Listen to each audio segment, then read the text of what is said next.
En los últimos meses hay quien esperaba una caída fuerte en el precio de la vivienda y comparaba la situación con los meses previos al 2007 y 2008. Esperaban estas caídas bruscas por la subida tan agresiva de los tipos de interés. Muchísimos millennials y muchísimos inversores estaban esperando con los bolsillos cargados a una potencial caída del precio de la vivienda. Y es que ya vimos como en los últimos años, especialmente después del COVID, con la inyección masiva de dinero en el mercado, como el precio medio de las viviendas se había disparado. Y esto había hecho que estos ahorradores y estos inversores estuviesen viendo cómo se les escapaba el tren de la compra de la vivienda a precios asequibles. El razonamiento de la mayoría de los ahorradores y también de los inversores era que si se encarecía tanto la financiación por la subida de los tipos de interés, las nuevas ofertas hechas por las viviendas a la venta serían más bajas y por tanto los vendedores tendrían que acabar bajando el precio, observándose una bajada generalizada del precio en la vivienda. Si la lógica nos dice que esto es lo que tendría que haber pasado,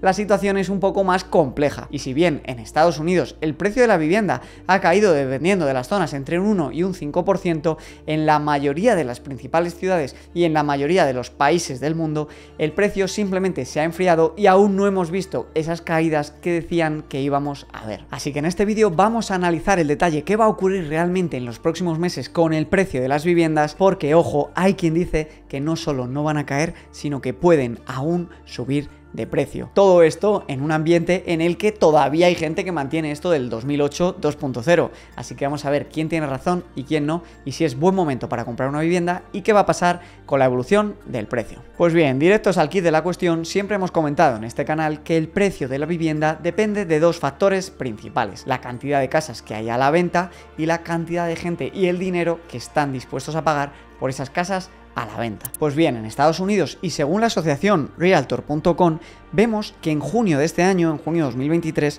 el número de casas a la venta ha subido un 7,1% respecto al año pasado. Y además hay otro dato muy curioso, y es que el número de días que se ha tardado en vender la casa media en Estados Unidos ha pasado de 31 a 44. Es decir, cada vez hay más casas a la venta y cada vez se tardan más en vender. Este dato por sí solo podría dar noticias esperanzadoras a aquellos que quieren que el precio de la vivienda corrija. Sin embargo, un dato aislado prácticamente no sirve de nada. Si lo ponemos al lado de esta otra gráfica, veremos que el total de viviendas a la venta todavía está en prácticamente mínimos históricos desde 2017. Y esto no tiene pinta de cambiar. Y déjame explicarte por qué. El motivo por el que no salen más casas a la venta, paradójicamente, es el mismo motivo por el que las personas pensaban que el precio de las viviendas iba a caer. Sí, lo has adivinado. Los tipos de interés tan altos. Y es que el portal inmobiliario Redfin sacó un estudio donde nos afirma que en un ambiente como el actual, en el que las nuevas hipotecas a tipo fijo a 30 años en Estados Unidos se están concediendo al 7%, el 83% de los propietarios de vivienda actual en Estados Unidos tienen su casa hipotecada con un interés inferior al 5%.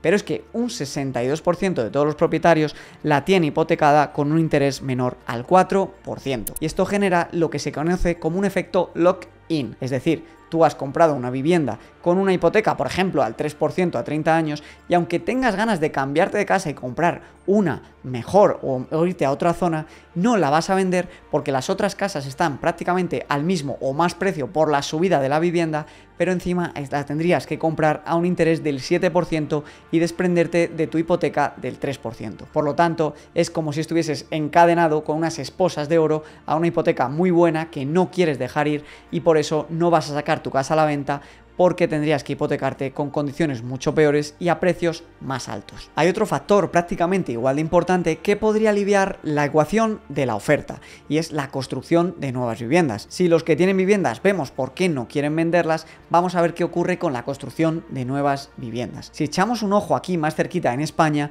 vemos que lamentablemente estamos absolutamente lejos del número de viviendas que se construía antes de la crisis del 2008, por lo que lamentablemente la salvación y la rebaja de precios no va a venir de la construcción de nuevas viviendas, porque es súper baja, y esto no va a aliviar la oferta. Si vemos en Estados Unidos, sí que la oferta de nuevas viviendas en construcción se está disparando, pero este repunte todavía tardará en verse porque las casas tardan en estar a la venta entre 2 y 4 años desde que se empiezan a construir. Y aún así, aunque esté repuntando, vemos que todavía está lejos de los máximos históricos. Pero lo más curioso para mí de todos los datos que te voy a presentar en este vídeo es este que vamos a ver a continuación. Y es que vemos que según este análisis del periódico 5 Días en España, la mitad de las viviendas que se vendieron en mayo de 2023 se han vendido a tocateja, al contado, sin requerir de hipoteca. Y así es muy difícil que los precios bajen, porque lo que quiere decir es que si hay muy pocas viviendas a la venta, pese a que los tipos de interés se hayan disparado,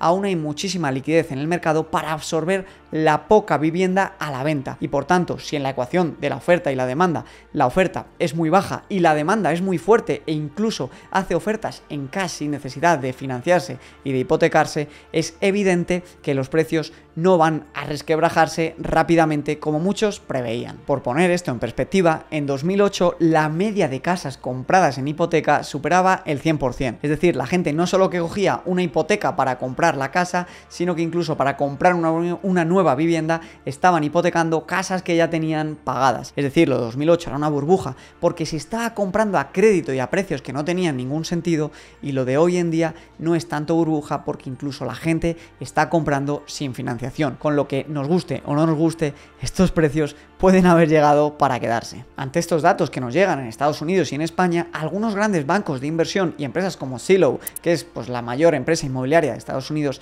han corregido sus predicciones a la baja e incluso están ahora afirmando que el mercado inmobiliario se va a recuperar y seguirá subiendo de valor el precio de las viviendas. No obstante, siempre te digo en los vídeos que el precio de las viviendas es algo que no es homogéneo. Lo que ocurre es que cada ciudad y cada estado es un mundo. De hecho, en Estados Unidos vemos como la parte más este del país, en California, Texas y el resto de estados de todo ese hemisferio del país, están viendo los precios reducirse, mientras que estados como Florida están viendo los precios dispararse. Aparte del tema de los precios de las tasas de interés de los préstamos hipotecarios, influyen otro montón de cosas locales, como son las migraciones de personas, los puestos de trabajo que se crean y las ciudades que crecen y las ciudades que decrecen en población. Por tanto, es un poco estúpido hacer un balance tan general y realmente si te estás planteando comprar una vivienda, lo que tienes que atender es a un balance mucho más local. En mi opinión, lo que vamos a ver es una lucha entre la liquidez existente y la persistente de la inflación y de los tipos de interés. ¿Por qué digo esto?